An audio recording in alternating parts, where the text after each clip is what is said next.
right, I have 4 o'clock on my time, so we'll go ahead and get started. Good afternoon, everyone. We're so grateful you're joining us today to learn more about the Greater Yellowstone Coalition's grizzly bear conflict prevention work. My name is Emmy Reed, and I work in the Marketing and Communications Department here at the Greater Yellowstone Coalition. Before we get started, I want to run through a few housekeeping notes. Please ensure that your Zoom is on mute to minimize any outside noise during the presentation. At the end of the presentation, there will be an opportunity to ask our presenters questions. You may submit any questions in the Zoom chat box during the presentation or after, and I will act as moderator and ask the questions out loud. Please include your name and email address because if we do not get to your question before the end of the webinar, we will send you a follow-up email answering your question. We're also using a feature where anything typed into the chat box is only visible to myself and my co-hosts, so don't worry if you don't see any questions popping up. We find that this helps minimize distractions. Please keep all questions kind and focused on the material from the presentation. Also, this webinar will be recorded today so that we can share it with supporters who are unable to make it. That link will be sent out to you tomorrow via email. I'd now like to introduce our presenters, Blakeley, Adkins, and Erin, Steva. Blakeley is GYC's the Volgenau Foundation Wildlife Conservation Associate and works on human-bear conflict prevention and wildlife crossings in southwest Montana. Hailing from Seattle, Blakeley earned a degree in wildlife biology from the University of Vermont and then moved to Missoula, Montana for the summer as a field technician studying wolves. Over the next 14 years, Blakeley worked seasonally across North America. She spent time researching various species of fish and wildlife, including wolverines, pika, grizzly bears, bumblebees, spotted owl, and Pacific salmon. 11 of those years were spent as a bear viewing guide on the central coast of British Columbia. In 2020, she found herself working for the Tom Miner Basin Association in Emigrant, Montana, and decided to finally put down some roots in the Greater Yellowstone ecosystem. She has been working for GYC since 2021. Erin is GYC's Montana Conservation Associate and works on issues related to preventing human grizzly bear conflicts, protecting free-flowing rivers, and conserving key public lands. A Virginia native, Erin grew up at the foot of the Blue Ridge Mountains in Charlottesville and attended college at Virginia Tech. After leaving behind careers in the wine industry and biotechnology, she spent some time exploring other corners of the world and monitoring endangered species in South Africa. Upon her return to the States and in search of change, she headed west in 2019 to pursue a life outdoors, leading trail crews with the Montana Conservation Corps and later with the National Park Service in Yellowstone National Park. She has been working for GYC since 2020. All right, take it away, Erin and Blakeley. Great, thanks, Emmy. I don't have too much more to add to that lovely bio, so thank you. But I'm Erin, Steva, and Blakeley is also on here. Hi, guys. So we'll jump right in.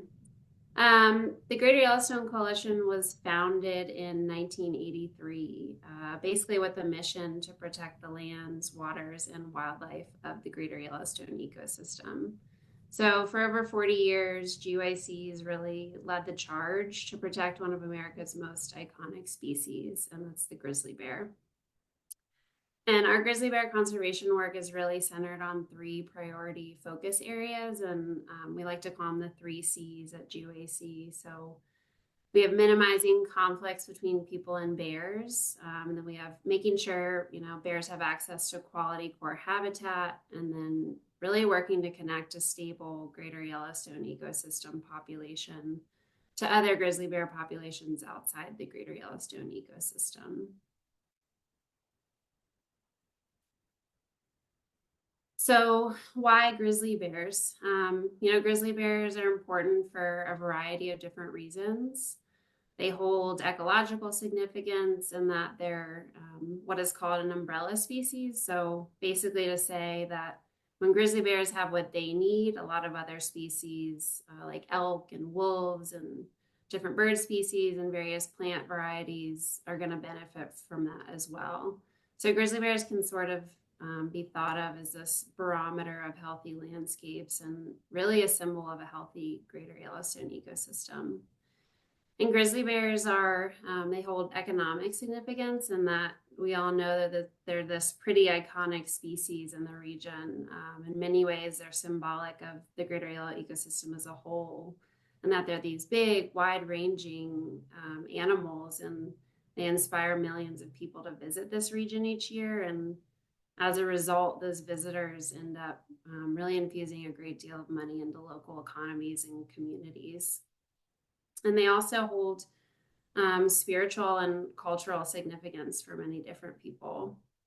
And while it's pretty clear, and I'm sure a lot of you guys could come up with a number of different reasons why grizzly bears are important, they really, at the same time, they're also a source of social tension and controversy in this region. And the reality is that the grizzly bear is not the easiest creature to live alongside. And so today, Blakeley and I are going to be highlighting how GYC works to confront and try to alleviate some of these tensions through our work.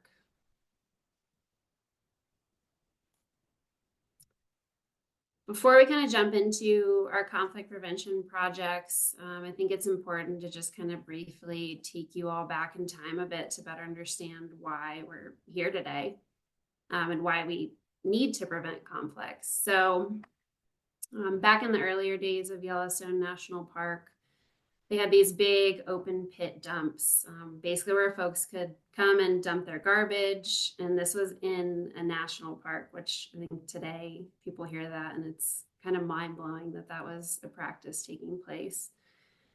And so as you can imagine, this attracted a lot of wildlife, bears included, and people would travel to Yellowstone National Park just to see these, quote unquote, bear shows. So truly kind of a dinner and a show. But, bears were literally eating out of the palm of people's hands. And this probably meant pretty high visitation numbers for the park.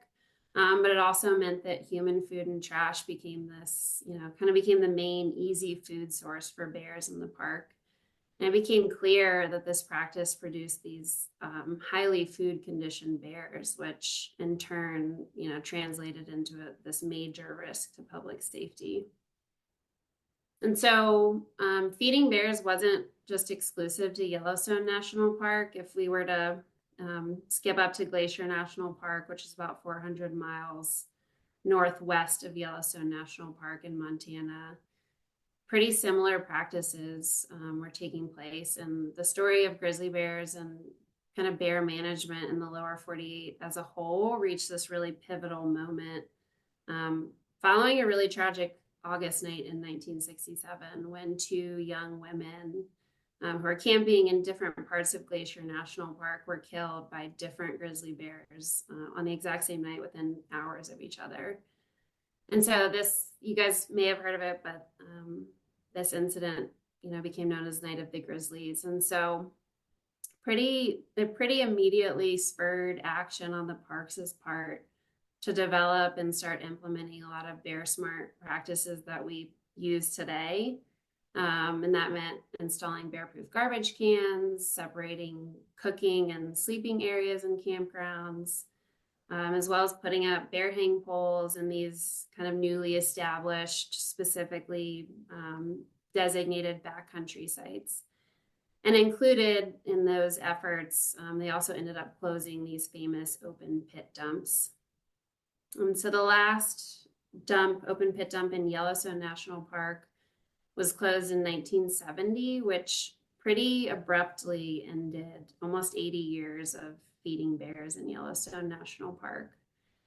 And two of the most prominent grizzly bear biologists, the Craighead brothers, really kind of warned park officials against this decision to abruptly close these open pit dumps. And they essentially said, it would mean a major change to what had become, primary food source for bears. And so without that gradual phase out of closing these dumps, the warnings of the Craighead brothers became a reality. And what resulted was this major spike in conflict as these bears started to search for new food sources. And as a result, lethal removal of bears had to take place. And so just kind of for reference, for any of you number folks out there, between 1968 and 1973, there were 189 Yellowstone grizzlies that were lethally removed due to conflicts with humans. So by 1975, there were fewer than 140 grizzly bears left in the Greater Yellowstone ecosystem. And largely in part due to these dump closures and the spike in grizzly bear deaths led to grizzly bears being listed as threatened under the Endangered Species Act. And so following this listing, the U.S. Fish and Wildlife Service put together what is referred to as a grizzly bear recovery plan, which did a number of different things, including it identified and secured core bear habitats in 6 different recovery zones. It also promoted bear safe practices to be implemented, and it monitored grizzly bear populations and ultimately established kind of this criteria that would ultimately have to be achieved for any eventual future delisting of grizzly bears.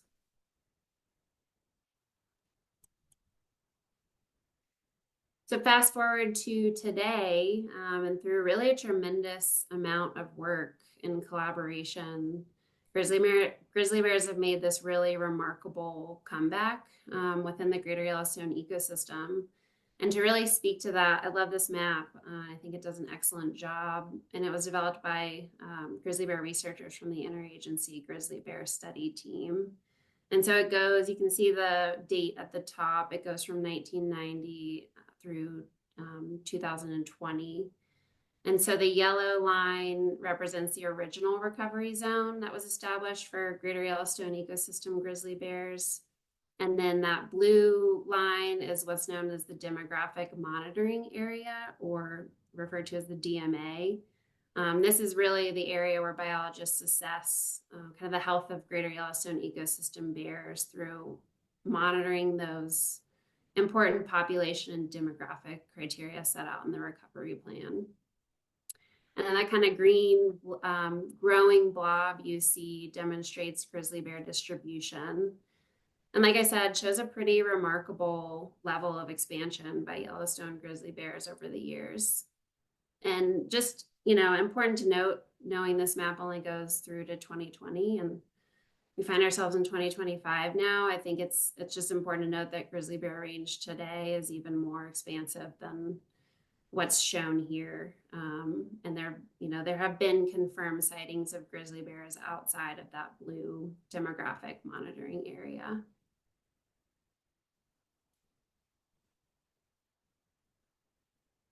And as grizzly bear range continues to expand into their historic habitats, it's really, shouldn't be much of a surprise that they're encountering these new opportunities for conflict with humans who, we're simultaneously pushing farther into wild spaces. And so this map shows roughly the same landscape as what was depicted in the previous map, but each symbol here, hopefully you guys can read that key, but each symbol identifies basically locations of different types of conflict incidences between grizzly bears and humans. And that could be anywhere from a simple encounter without injury. It could be property damage or loss, and it could also include livestock depredation, which Blakeley is going to talk about in a little while. All right, so grizzly or conflict types can be broken down into 2 main categories, bear-human conflicts and livestock-bear conflicts. So examples of human-bear conflicts include those involving unsecured tractants, which means bears who have easy access to human foods, including trash, bird feeders, dirty barbecues and grills, hobby farm goodies like chickens and bees. It can also include non-desirable encounters with bears while recreating, including those with defensive or food conditioned bears while camping, hiking, biking, running, hunting, fishing, you name it. So why do these human-bear conflicts happen? The majority of the time, it's due to unsecured attractants. And the most desirable of these attractants being garbage. Other factors include human population growth and development, grizzly bear range expansion, as Erin showed in that cool map, and humans more frequently recreating and living in bear habitat. So these types of conflicts are the most common because, and they're due to human behavior and are typically avoidable. This, however, requires a change in behavior on humans' part, which is easier said than done. The other type of conflict with bears is livestock conflicts. And GYC works with cattle and sheep producers across the GYE who ranch in bear country. Each producer relationship we have is different, and their situations and challenges vary as well. There are many factors which play a role in how they manage conflicts, including the number of bears in the area, natural foods available to bears throughout the year, the topography and landscape of the area, the breed and species of livestock, producer capacity and buy-in, and also just community support as a whole.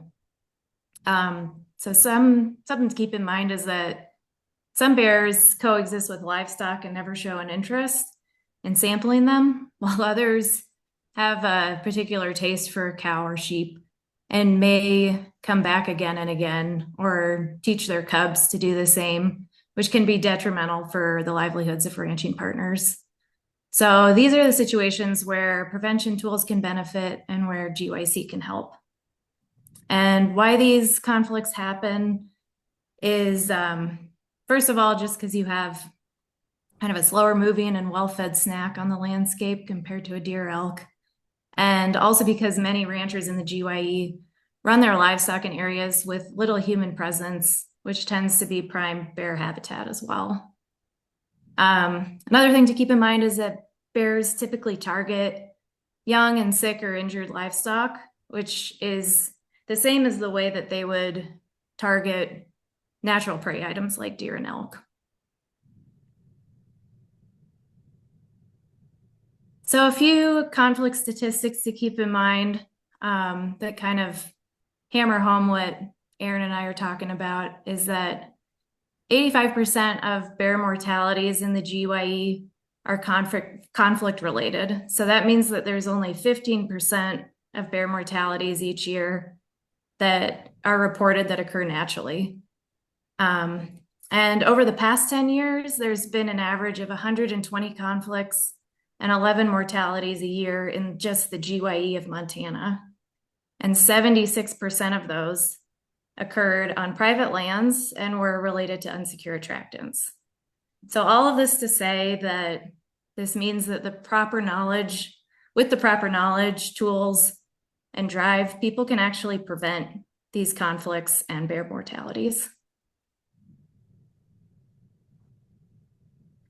So as Emmy mentioned before working for GYC, I spent 11 years working as a bear viewing guide on the central coast of British Columbia. And this job allowed me countless hours of observing grizzly bears, behaving in the wild while interacting with other bears, their landscape, and also humans. And this experience taught me the value in understanding bear behavior and made me realize that by understanding bear behavior, you can also understand why bears behave the way they do and also use that knowledge as a way to prevent conflicts. So a few examples of this are that bears are not really true carnivores, but rather opportunistic omnivores, which means that their diet consists of not just large prey items like deer, bison, and elk, and possibly cattle, but also small mammals like ground squirrels, insects, and over 100 species of vegetation, roots, and berries. So in the spring, you typically encounter bears at lower elevations, targeting fresh vegetation, possibly young ungulates who find cover in riparian areas. Come summer, bears tend to move to higher elevations to keep cool and target vegetation while it's fresh up there. And then in fall is a time called hyperphagia, which means that bears are trying to pack in as many calories as possible to fatten up for hibernation. So they're eating anything they can find, and are sometimes desperate to do so. So this time of year is when we see the most conflicts happen. Another interesting fact is that 80% of our DNA as humans is the same as grizzly bears. So this means that we're a lot more like a grizzly bear than you think. I think a good example of this is that the fact that humans tend to think that that anything will back down from us when we encounter a threat on the landscape, including a grizzly bear. And grizzly bears, however, think the same, generally speaking. So both parties are nervous when we experience an encounter. But as you can tell, misconceptions arise because of that. Most people describe a grizzly when they see one as huge. I mean, most of the time you say, I saw a huge grizzly bear. So I figured I'd share just the average weight of one for you to decide what's big or not. Males are typically about 413 pounds. Females are typically about 296 pounds on average. Bears are very food focused, and hence why human food conditioned bear is a problem. And they're also very smart. So put those two things together, and that's why we do the work we do. They're also very protective of their young, which many of us humans can relate to. They can run up to 40 miles per hour, which is something to keep in mind if you're a trail runner or mountain biker. And they're not necessarily in their den all winter. A lot of people think if there's snow on the ground or if it's cold outside, bears are hibernating. And if you live in the GYE, you know that most of the year there's snow on the ground and it's cold outside. So that's not true. And then bears communicate through their powerful sense of smell, body language, including posturing or the way that the direction their ears are pointed, for example, and vocalization as well.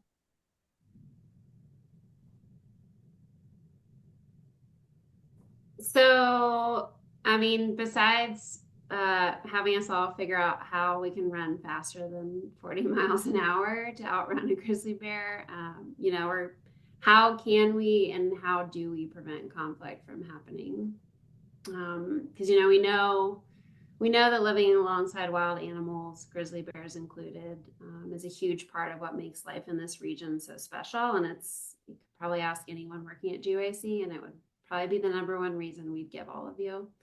And we also know that sometimes it's easier said than done. But at GYC, we believe and we know through our work that people and bears can thrive on these shared landscapes, especially when these effective tools are available to implement. And so our goal at GYC is really to provide those tools to prevent conflicts, to build social tolerance for grizzly bears, and ultimately to make coexistence possible in order to protect people and bears and people's livelihoods. And so, you all may have guessed by now, human-bear conflict is a pretty complex challenge, and it requires equally complex and nuanced solutions. And as much as we all would love and I have admittedly dreamed about numerous times for there to be this silver bullet solution, the fact is there simply isn't just one. And so that complexity I kind of touched on is really defined by the fact that the Greater Yellowstone ecosystem is this really huge place when we're talking roughly 22 million acres as a whole. And on that landscape, there's many different interests and entities that come to the table to try to find solutions to these issues. And that requires a ton of coordination among state and federal agencies, private landowners and nonprofits. And we kind of half jokingly say around here that, working with wildlife and grizzly bears it really boils down to working with people. And I say half jokingly because that's 100% true. I think ultimately our conflict prevention work could kind of be summed up by saying, we bring people together to find these on the ground, durable solutions that we know are good for bears, And we'll create conditions for bears that'll ensure their success regardless really of their status under the Endangered Species Act.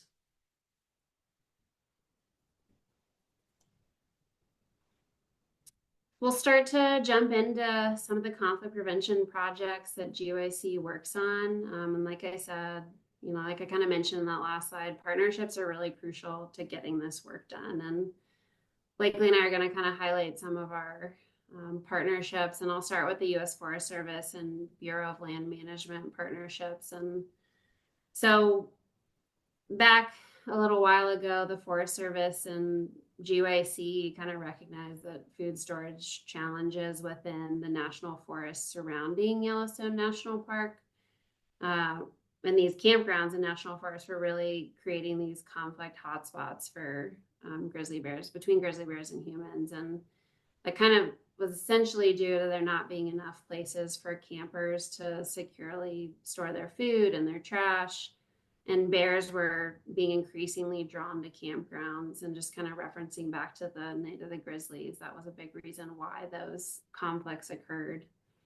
And to solve this problem, GYC and the Forest Service kind of joined forces through this partnership, really set out with this ambitious project in mind to bear-proof over 100 priority campgrounds across the entire Greater Yellowstone ecosystem.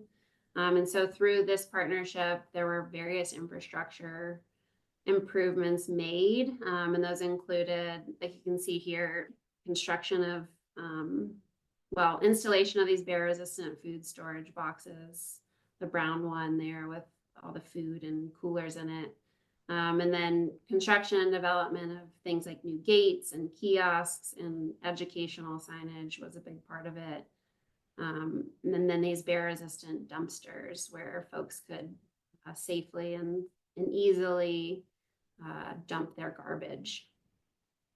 And I do want to just make a note here, this partnership, I mean, we ended up raising in total, it was $1 million to kind of see this 5-year partnership project with the Forest Service through. And it wouldn't have been possible or anywhere near possible without, generous GYC donor support, because we ended up raising, I think, a little over $500,000 to fund these improvements, and which ultimately significantly reduced grizzly bear conflict in campgrounds. And so GYC's contribution, combined with the matching grants and Forest Service funding, like I said, brought the total amount of this project to more than $1 million, which allowed us to upgrade infrastructure in 104 campgrounds over a 5-year time frame. And then we were able to install just over 1,200 bear-resistant food storage and trash containers in those campgrounds. And then exciting news, we did just last year, we renewed another 5-year contract with the U.S. Forest Service to continue towards this big ambitious goal of bear-proofing every campground in the Greater Yellowstone ecosystem. So that would cover the 5 national forests surrounding Yellowstone National Park.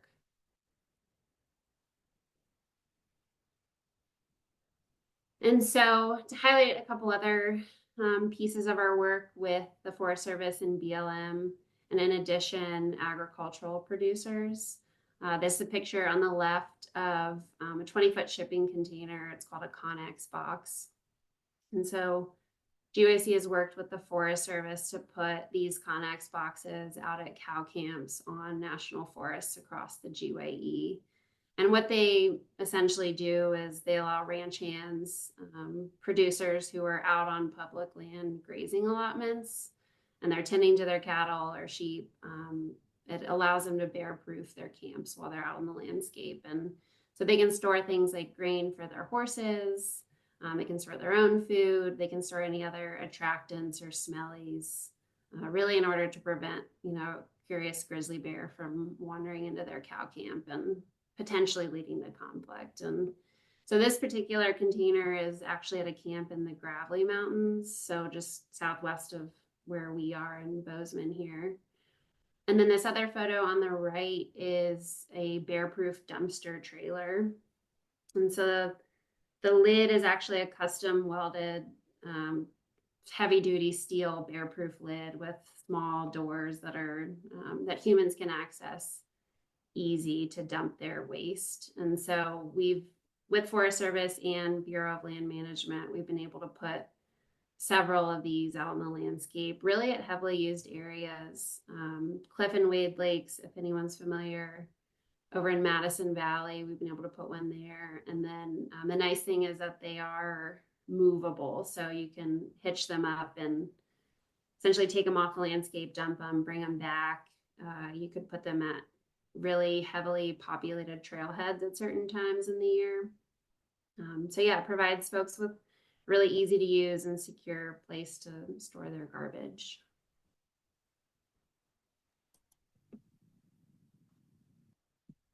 So another partnership worth noting is the one that GYC has with Bear Awareness Gardner.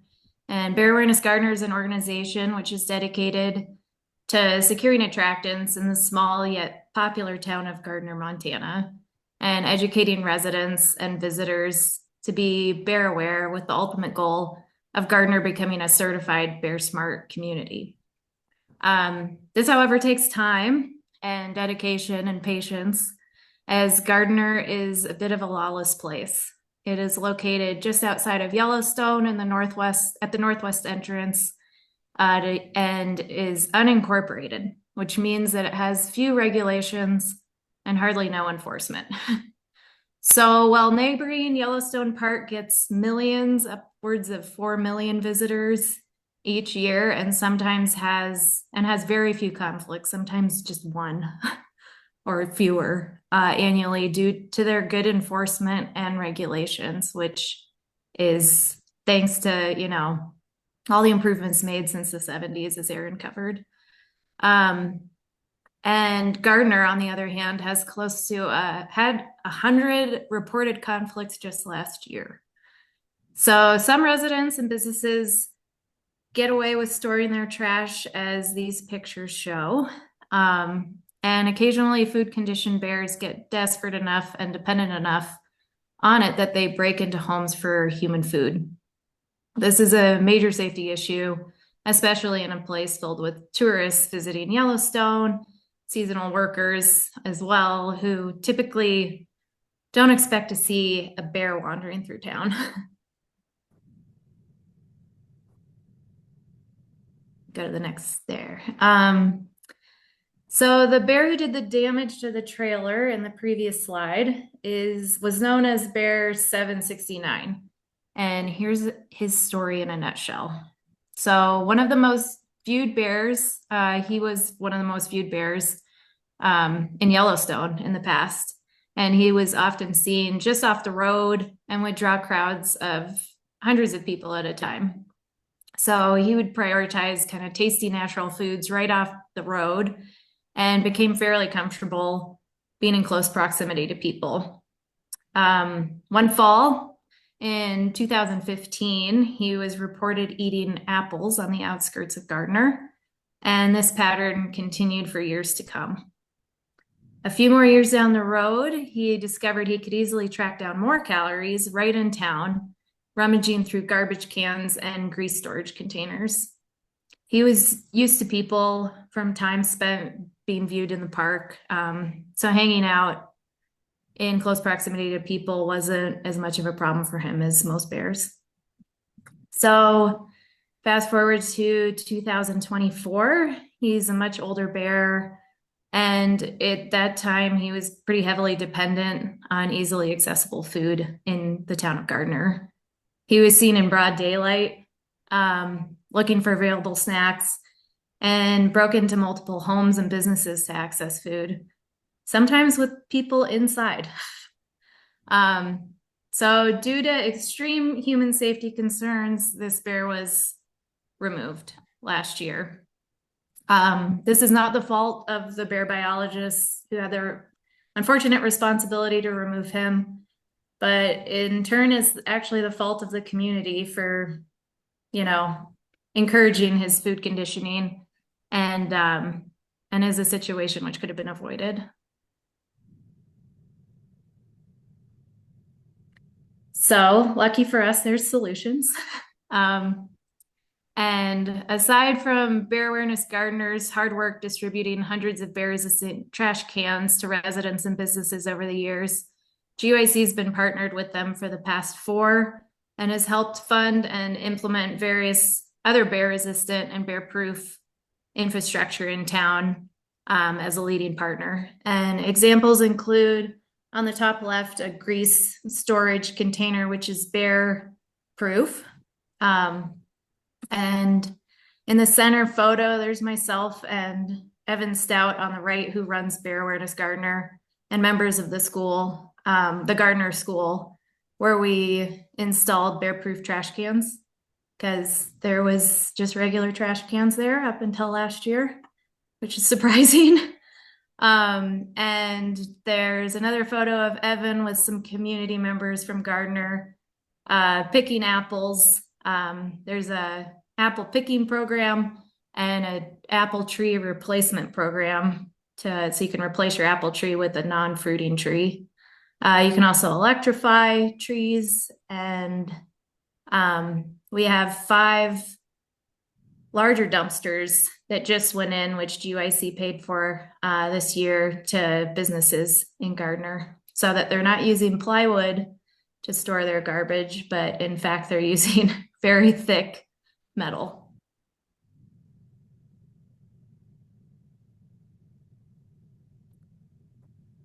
So it's not uncommon for rural communities across the Greater Yellowstone ecosystem to be responsible for taking their own trash to nearby dump sites.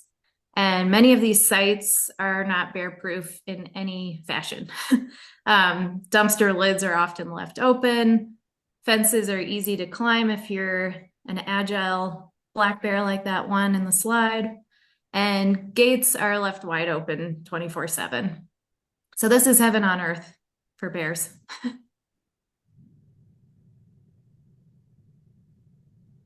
But GYC has solutions, and Erin and myself are both working in separate communities.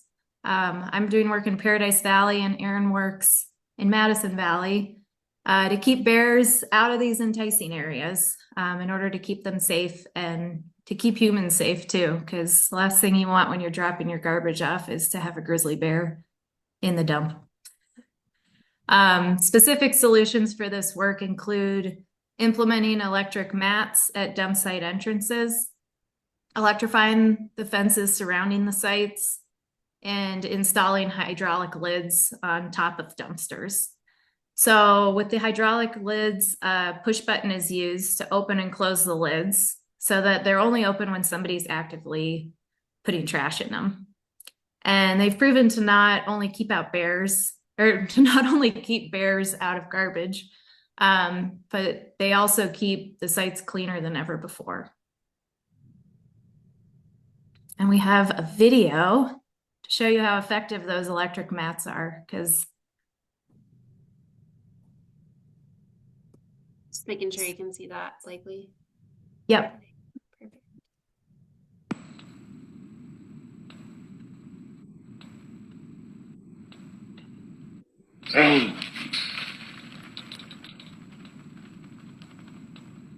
So yeah, very effective.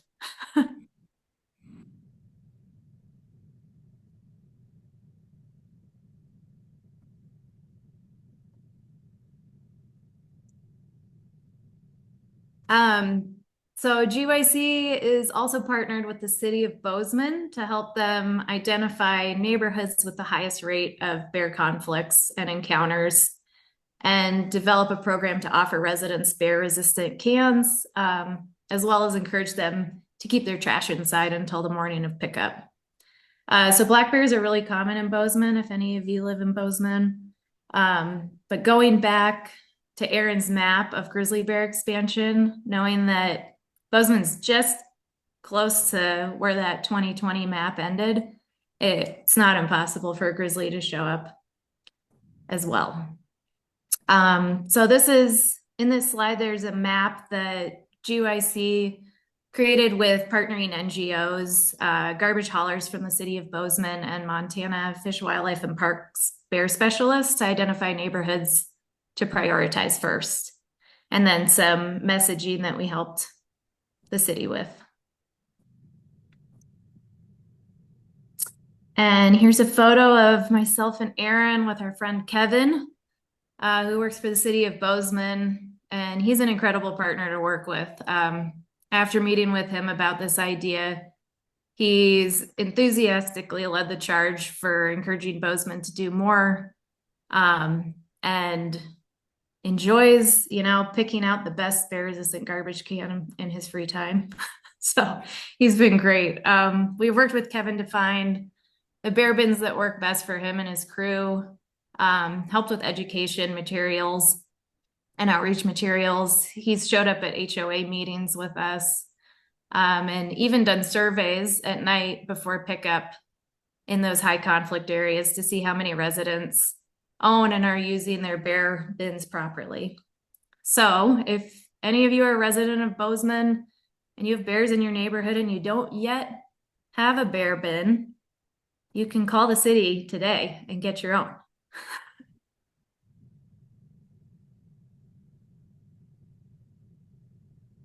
And here's another video of how effective bear-resistant garbage cans are.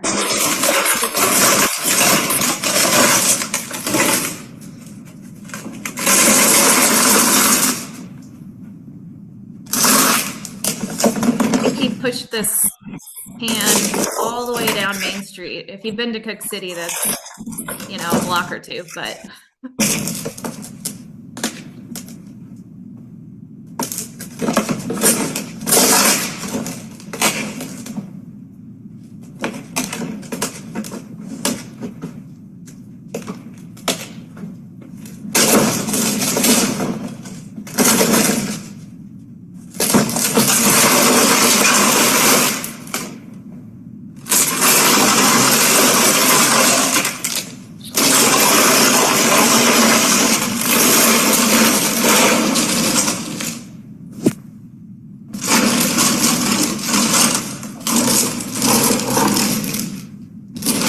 as you can see there, bears are smart, strong, determined, all the above.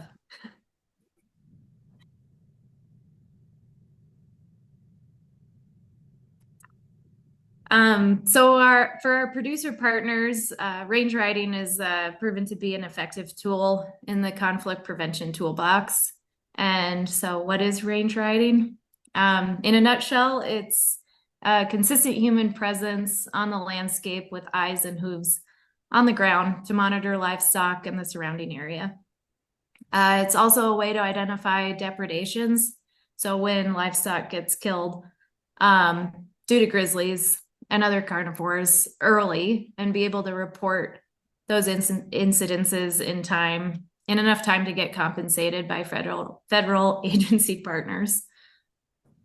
And so these folks are covering huge areas where their sheep and cattle roam, which is why using tools like electric fencing to prevent conflict just isn't possible.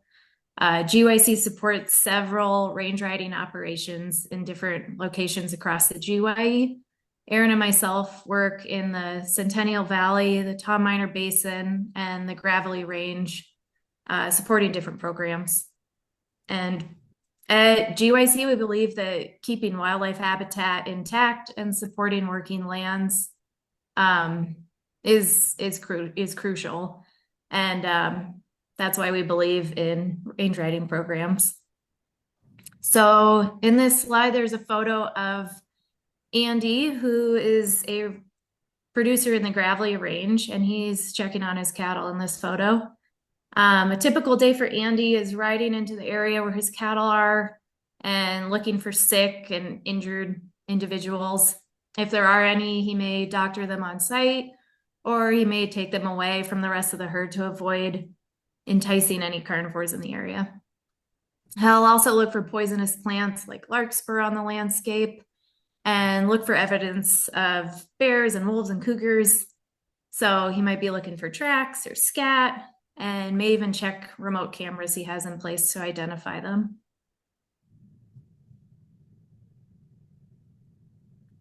And just kind of a good example of a success story. There's many, but where a producer partner has combined range riding with a variety of other strategies. So it's not just range riding that, you know, it fixes, reduces conflict. It's combining that with a variety of other things.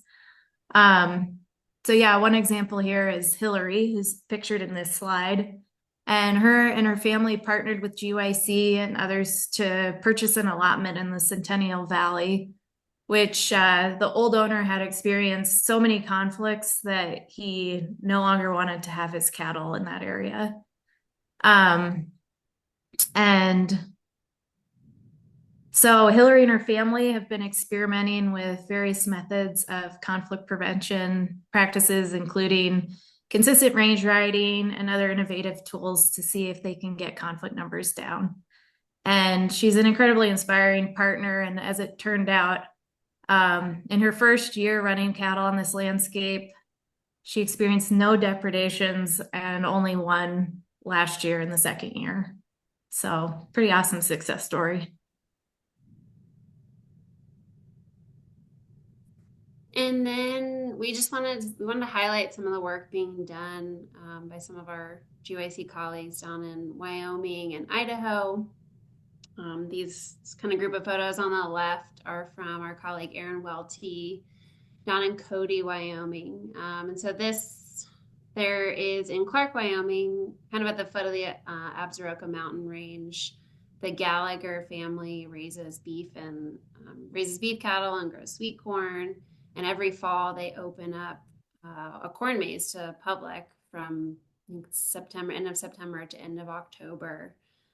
And so they've opened up this corn maze in what has become over the past handful of years kind of this hotspot for grizzly bears. And it's really due to their range expansion that we talked about earlier.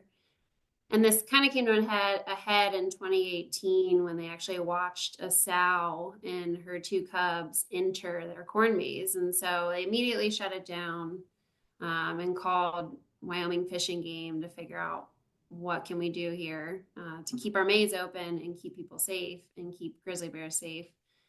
And so over the next couple of years, they implemented some more temporary solutions, and that included flying drones over their corn maze, as well as walking the rows before they would open every day to the public, just looking for bears or bear sign. And then in 2024, kind of through a more formal, broad partnership with several different entities, they installed over 9,000 feet of electric fencing around the entire perimeter of the corn maze. And so that was installed just before the 2024 season. And in addition to that electric fencing, they installed 5 of those electric drive over mats. So that video we saw of the grizzly bear putting his or her paw on it and immediately turning tail. And so in 2023, the season before these bear-proof solutions were implemented, they saw the highest number of conflicts they'd ever seen there since opening the corn maze. And then in 2024, same year of implementation, the landowner has reported 0 conflicts with grizzly bears. And then in 2021, on the right is a picture of our colleague Teddy. This is taken at Crooked Creek Ranch, which is just west of Du Bois, Wyoming. And so GYC partnered with the Crooked Creek Ranch to purchase this big blue mobile bear-proof trash compactor, essentially to secure grizzly bear attractants. And the region that it was placed in, the part of Shoshone National Forest, the area has traditionally seen a pretty high number of conflict with both black and grizzly bears. And so since the installation of this compactor, the neighboring homeowners, which is comprised of about 60 homes, and they're all using this service. But in the first 2 summers after implementation, bear conflicts were reduced by about 95%. So really just to highlight, these 2 projects really highlight how effective these on-the-ground, community-driven partnership solutions are.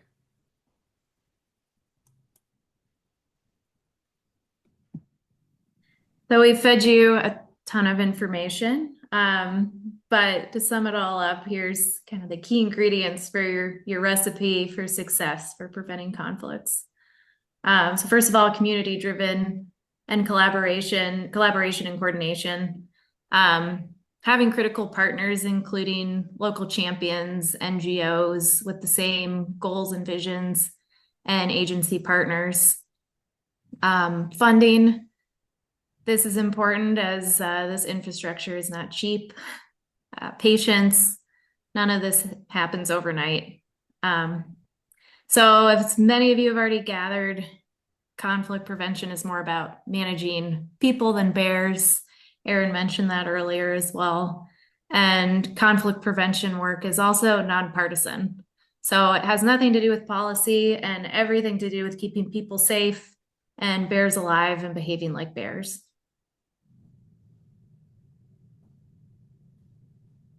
And although GYC is mostly focused on implementing on-the-ground infrastructure to prevent conflicts with bears, education and outreach are also key ingredients. Examples of work that GYC has been involved with over the years include co-hosting bear fairs with state agencies, helping with Gardener Brewfest, which raises funding every year for Bear Awareness Gardener, hosting and organizing community discussions, bear spray trainings, and speaking at HOA meetings. So the value of this work is that you can reach a lot of people all at once, and a variety of different community members. It also gives you face-to-face time with people, builds relationships with partners. They're really fun, and they raise awareness and also help with fundraising. Challenges, however, to education and outreach is that success is really hard to measure. So it's hard to know if people are walking away and immediately going out and purchasing their own bear-resistant garbage can, or just walking away saying, hey, that was fun, and not doing anything. And so speaking of educational opportunities, you guys tuning in today is a perfect example of that. And just kind of, some of you might be wondering after all of this, what can I do to help? And a lot of that comes down to recreating responsibly is probably one of the number one things and the easiest things we can do as humans. And whether you live within the Greater Yellowstone ecosystem, or you're visiting or you're planning to visit, the biggest thing is just to be bear aware. Carry your bear spray. Make sure to follow those food storage orders. So if you're in a Forest Service campground, you're in a national park campground, you'll see those signs on those brown bear boxes that we talked about earlier, and they do a nice job of telling visitors how to store their food properly to prevent conflict. And really, it ultimately boils down to just keeping those attractants away and secure, out of reach of bears. And if you're outside of the ecosystem, you can share the work we do, you can donate to support, which ultimately helps Blakeley and I and the rest of our colleagues at GYC to continue this really important on-the-ground prevention work. And with that, thank you all so much for spending your afternoon with us. And I think we are going to open it up for questions now. All right. Thank you, Erin and Blakeley, for sharing your knowledge and your work. Let's hop into some listener questions. Again, put your question, your name, and your email in the chat box, just in case we don't get to it so that we can follow up with you. I'll moderate those questions and ask them out loud. To start us off, we had two questions that I'm going to combine into one, which is, what is a bear pole and how does it prevent conflicts? Take it away, Erin. Take that one. So a bear pole is, we had it in a previous slide, but it is essentially a wooden pole, usually sourced using native wood. So going out in the woods, either harvesting it, cutting a tree down, or finding a tree that's already fallen, debarking it, and then attaching it to two tree trunks. And they have to be 10 feet off the ground and 4 feet away from the tree trunk. That's considered kind of bear smart, bear safe, bear proof. And those are the guidelines that Forest Service has put forth. And so it's this wooden pole that is enchained to two trees that folks in backcountry campsites can hoist their food up in the middle of this pole, getting it up and away from any potential, really any wildlife, but specifically from bears who might wander into camp. They've gotten a whiff of your smellies, your dinner you cooked, hours prior. So really just getting it up and off the ground, and out of reach of bears. Perfect. Thank you. Um, Next question we have up is why aren't there more fines given out for attractants being out? Wouldn't that make a difference on people being responsible?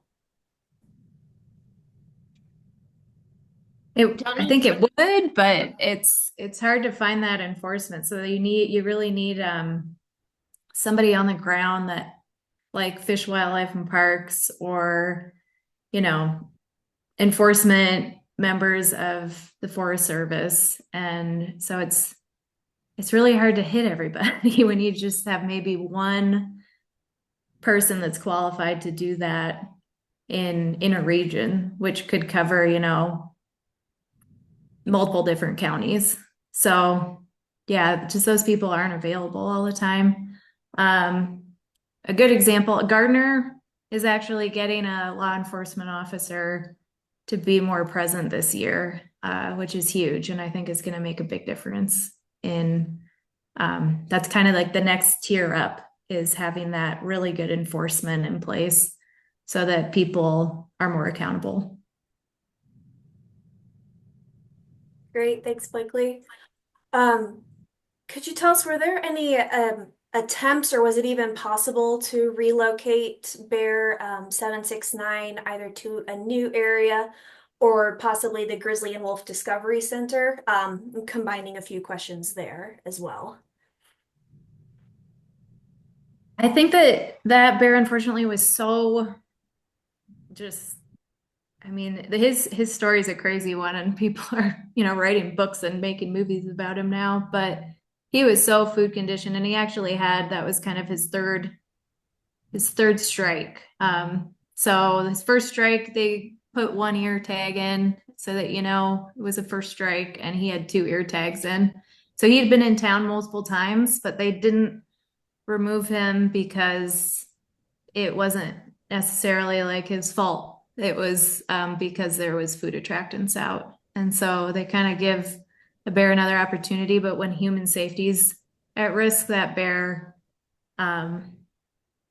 needs to be removed, just the way the protocol works with the state. So I think with the zoos and Grizzly Discovery Center too, you kind of have to have, they have a threshold too. They can't take every bear, unfortunately.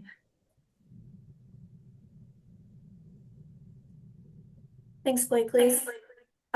Could you tell us, are any grizzlies regularly crossing I-90 west of Bozeman Pass?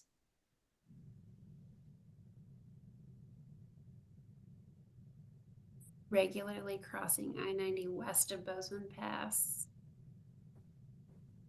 It's a good question. Blakeley, I don't know if you know the answer to that. I do know there's a pretty informative graphic that's been like a map that's been circulated.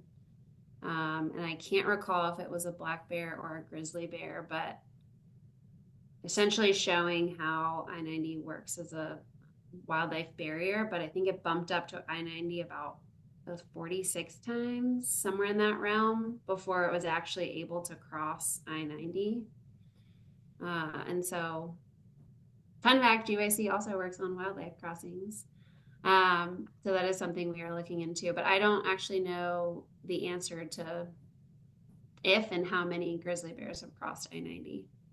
I don't think often. I think that map that Erin's referring to has kind of like mapped out the potential corridors for grizzly bears, and that area does light up as a corridor, but grizzly bears would have to kind of travel through Bozeman and into the Bridgers, and I don't know if there's even been one confirmed record of a grizzly in the Bridgers. So over time, that's not impossible. There's definitely a corridor of good prime grizzly bear habitat that goes through there.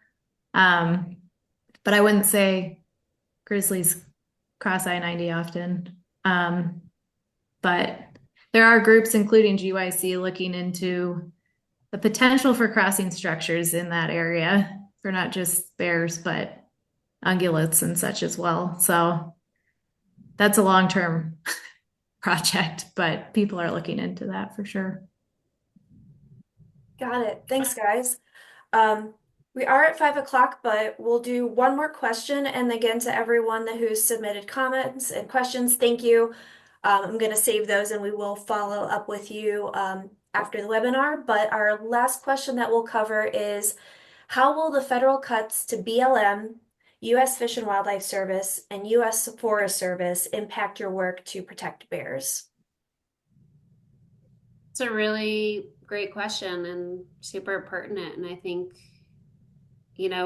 Blakeley just speaking to the question about, why aren't we giving out higher fines for folks who aren't following food storage orders? I think that is a perfect space where we're going to see more issues. If there aren't enough federal employees out on the landscape to enforce these rules and these laws, there could potentially be more conflict. So yeah, there's a lot of unknowns right now, as most of you could probably guess, but I think that's a perfect example, and it's just lack of folks out on the landscape to enforce these things. They're all pretty critical partners too, and so without their professional input,